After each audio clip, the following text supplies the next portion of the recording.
are working with us now. Beautiful. So if it makes sense, eligible token, then that's John. What's your last question? That's it, man. All We're gonna let you go. Travis, blow him a kiss or something. Dude, you're awesome, Mr. McAfee. Get us one of those masks so we can have that. So I'm gonna put the mask back on and walk through the coffee shop here in Cuba. I think that would be a good experience. Awesome. Vaya con Dios, amigo.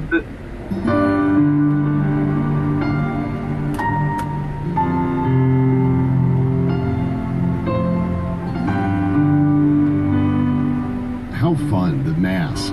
The John McAfee, we called him. We were interviewing him. He was in Cuba, and he was somewhere poolside, and you could hear all the noise from, the bar or wherever he was going on around him. And he put that thing on, and we just lost it. It was hilarious. It was funny. Now, we interviewed him, as you said, 5 times.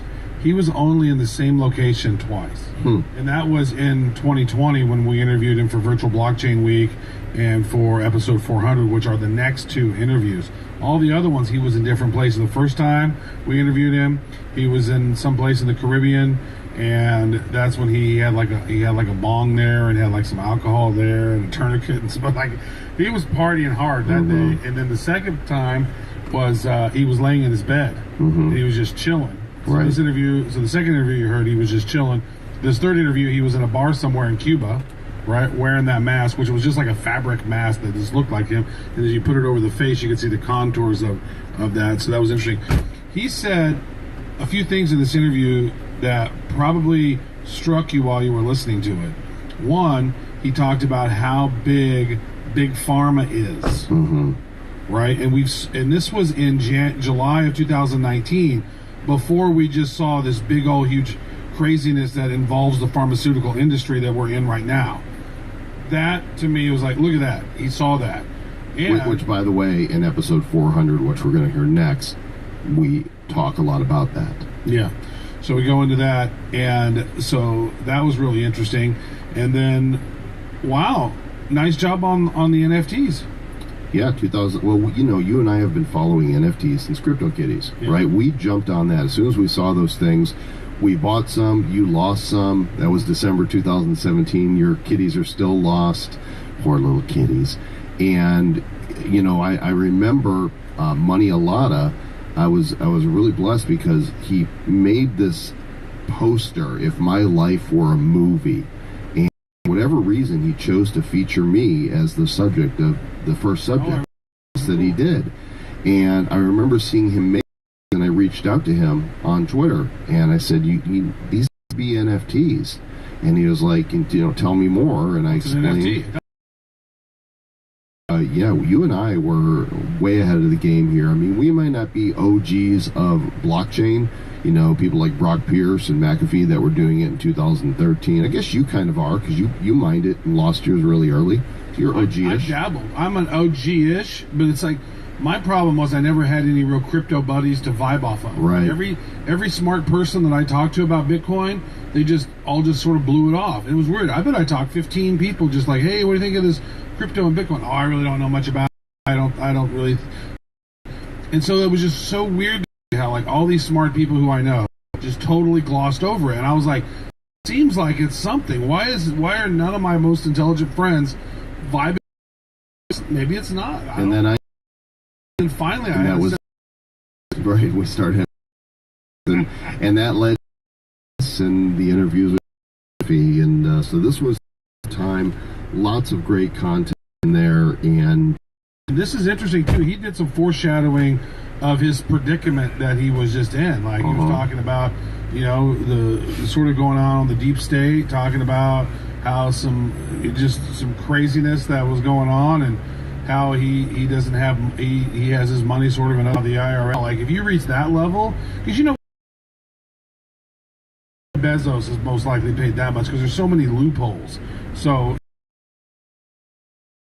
in taxes, you should be like, well, congratulations, you've reached you don't have to pay lifetime. Anymore. That's it. You've hit your deductible. You don't have to pay anymore. Like because so many even like Trump and some of these other ones and these other sort of business people, it's like they're going in and finding every single legal loophole possible to pay as minimal tax. If he paid $100 million in taxes and then they still came after him for taxes, like, that is like political warfare. Mm-hmm. Yeah. And I also want to say this. Yeah. So timestamp on this. Today is Friday, is the 10th? The 9th? The 9th of July. Yep. Today, there's an event called Cyber Polygon going on, where the world's largest cybersecurity experts and government policymakers from around the world and some of the global elite are meeting. You can check it out, cyberpolygon.com. And this is essentially the same training that they had in October of 2019 called Agenda 201, where all the top pharmaceutical people met and they were talking about this upcoming pandemic that was going to happen. And the Cyber Polygon is all about crashing the world's grid. What happens if the world's grid goes down and the world's, these different systems within all go down? What happens? And they're playing that out. It would seem to me that John McAfee is one of the foremost cybersecurity experts in the world. They would not want him around to be commenting on that particular topic. So it's just that occurred to me while he was talking. I was like, it's kind of interesting that we're having this conversation today while Cyber Polygon is going on, knowing that John would just have a ton of thoughts. I would love to pick his brain on Cyber Polygon, and he's not here, but we're paying homage right now. I would imagine it'd be something like, please, people, these people don't have your best interests at heart. Yeah, something. Wake up. Yeah, exactly. Something like that. Yeah. Well, John did make it to episode 300, but we skipped having him on 300 because he was on 281, and he made it all the way to episode number 400. This interview took place on April 27th, 2020. We were, I guess, about 2 months into lockdowns, and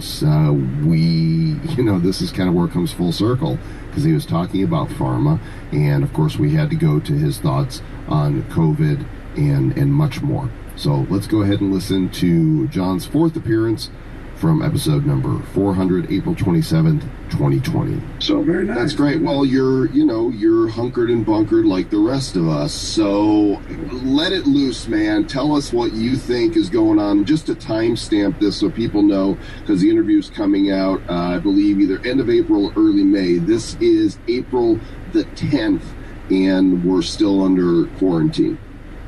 Yeah, well, okay. First of all, we're being completely deceived. People, this is a media generated issue. For example, let's talk numbers again, because I'm a mathematician. I like numbers because they add up. The flu kills 600,000 people a year. Good God, that's a huge number. Around the world, right? Around the world, yeah. Kills 50 to 60,000 a year in America. That's 600,000 people a year. That's a horrible number, but it's not. It's only a horrible number by itself. Keep in mind, 7.8 billion people. That is, the flu kills 1 in every 10,000 people. So of course we pay it no mind. But coronavirus has killed only 100,000, and we're in lockdown. And that 100,000 is a massively inflated number based on the new method of counting that was just implemented about a month ago, and by America as well, where if you die and you're infected, you die of the infection. We don't do that for anything else. There are, every day, 250,000 people die in hospitals and at home from terminal illness. Now, a large percentage of those are going to be infected. We know that, right? And if they're infected, they died from the infection. It didn't matter that you suffered for months in a hospital, wasting away, and only had a few more hours to go. You had the virus when you died. It killed you. Do you understand the stupidity of that? What if they did that for the flu? Oh, someone died of terminal illness. But let's check if they had the flu, because if they did, the flu killed them. Not this 6 months of terminal cancer or heart disease or advanced diabetes. Do you see the insanity? So 10 times as many people are recorded as dying as really do die. Because people go, oh, this only kills old people. Duh, because it's the old people who are dying. They understand. Nobody dies from the coronavirus between the ages of 5 and 50. Well, there's a few outliers, right? There's some outliers, but no more than 10. No more than 10. And all of those are publicized by the, oh, look, it killed an infant. It killed a 15-year-old boy, and even that was questionable. No, you motherfuckers are not going to get sick from it. Or you're not going to die from it. I will if I get it. But my chances of it's so insane. People are not dying yet, so I'm not worried. Right. So we've got 100,000 official deaths. We're using the new math to where 2 plus 2 is no longer 4, it's actually 22. And we're using the new math to count the deaths. Do you not see the absurdity? Yes. Even, let's say they're not exaggerating. It's still, why the hell are we paying attention to it? 2.4 million people a year die from pathogenic diarrhea. We need to ban that. We need to ban diarrhea. We have to. Well, no, you need to ban the viruses. You need to ban the viruses and bacteria that cause it, all right? So now, we could save 2.4 million a year without having to lock people in, because the pathogens that cause that 2.5 million deaths are not airborne. So we don't have to lock them in. We don't have to do social distancing. All we're going to do is mandate, if you touch another person or some object that's not yours, wash your hands. Yeah. We've saved Are we doing it? No, it's not worth it, for fuck's sake, people. 2.5 million people per year. Do you know what that is? That's one person in every 3,000. Of course we're not going to pay attention to it. Why the fuck are we paying attention to this? Do you not understand? This is a scare tactic by the media. Who benefits from this, by the way? Certainly not airlines. They're going to go out of business. Certainly not the travel industry. Certainly not the oil industry. They are going to be in a world of hurt. Their sales have dropped 99%. Because why? If you're not out driving your car because you can't go anywhere, you're not burning gas, are you? Mm-hmm. So look at all the cars on freeways that aren't there anymore.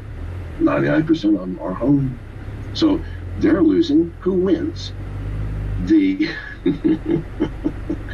I can't see. People can't see this. The media conglomerates, the most powerful industry in the world, second only to pharma. Big pharma is number one. And they're benefiting because what gives media its power? Number of eyeballs times time spent.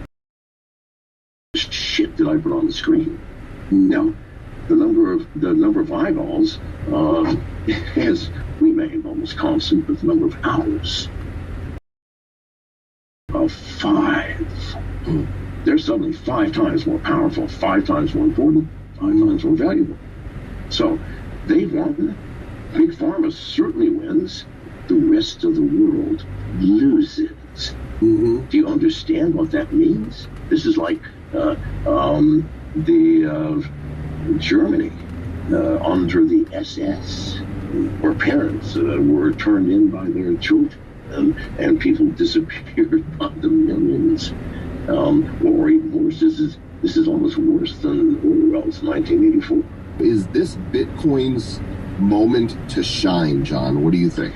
It's not Bitcoin's moment. Of course not. It's crypto's moment, yes. I mean, Bitcoin, please speak for it. It's the oldest of the technologies. I mean, people go, I thought you were supporting. Oh, bullshit. People are the gross national product of the North American continent. Nothing in the world is that big. So, it could not have been true. Listen, when I first said, I'm going to just show how absurd these motherfuckers are, or just make fun of them. I said, I told my people, I'm just going to do a tweet. Saying, when you eat my dick if Bitcoin doesn't hit $100,000. And then someone said, you know what?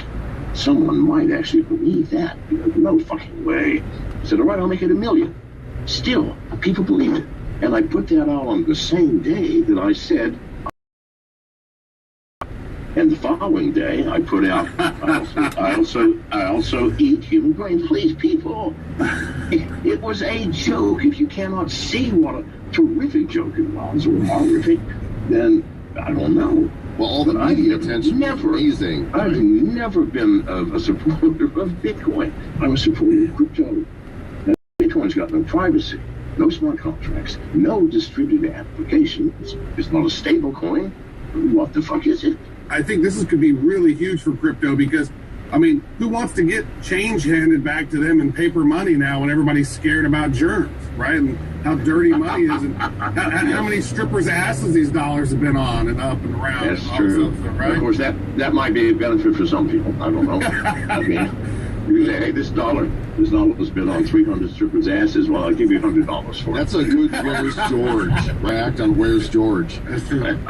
Because it is not going to give you privacy, no, or security. It is going to make sure that every single penny that you earn and spend is logged the instant it's earned or spent. Is that what you want? You want governments having that much control and knowledge over your finances, which constitutionally should be yours and private. I mean, listen, there are tens of thousands of us. We don't use paper money. We don't have credit cards. We don't have bank accounts. Janice and I do not have a bank account. Not a single credit card. I use paper. Totally crypto. When I consult with somebody, I get paid in Monero. When I hire someone to do work, I pay them in Monero. And tens of thousands of us no longer touch anything else because there's nothing I can't buy. You can buy houses, cars, clothes, bulletproof vests, shoes. You can get food. Check it out on Google. Nothing you can't buy with crypto. If you're willing to forego certain things, like you can't go to the coffee shop and buy a cup of coffee with crypto in most places. And some you can. You did something funny on Twitter here recently. You offered $500 in Dai for the best post-apocalyptic photos. Yes. Online. I would just tell us a little bit about some of the submissions you got. Oh, it was great. The one that won was a guy in I think somewhere in Nevada that had a very beautiful photo of an empty street, no people in the cars, the dogs, and then the red roof of a Pizza Hut or something off Austin. It was beautiful. But no, the submissions we got were amazing. The Las Vegas was the best. The empty MGM parking lot with a goose walking across it. The Las Vegas Strip, empty except maybe one or two cars in the far distance. I think another good one that I liked was in Rochester, New York, deer in the middle of the freeway exiting the exit ramp.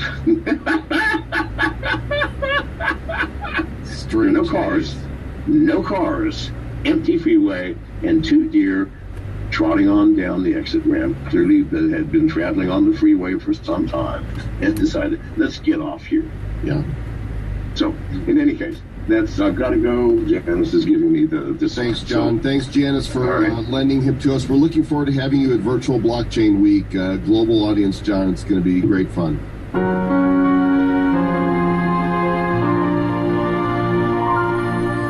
So this interview was done just, 5 weeks into lockdown. And, he had already had enough. And here we are in the summer 21, and in Puerto Rico, they mask. But if you haven't, you're still supposed to. See anybody walking around with it. You can get vitamin D, and you got yourself a bunch of vitamin D sitting out by the pool. I did. I soaked it up. I was like, vitamin D. Give me all that D. So he called it out. He was like, this is a media fear a year and a half ago, and he's all like, Big Pharma, and they're biggest powerful, all the money that flows into Big Pharma, and then here's Big Pharma sort of taking a big control of society. I don't know. It's just, he seemed pretty spot on a lot of that stuff to me. Well, there was one last time that we got to talk to him, and that was for Virtual Blockchain Week when he delivered, I believe, the closing keynote On one of the days. on one of the 5 days, and talked about crypto, talked about coronavirus, talked about guns. It was a live interview for the world to see, and was it colorful? Yes, it was. Oh, yeah, this lad? Battery is low. Please plug in charger. This interview that Battery is low. Please plug in charger. we just had. Battery is low. Please plug in charger. Oh, that was the one where he had his big gun just sitting up against the Yeah, wall. he had an AK-47 Yeah, just right sitting right up there there. against the wall in his soundproof room that he was in. I was like, dude, check out that thing. Yeah, in fact, Aaron has pulled photos from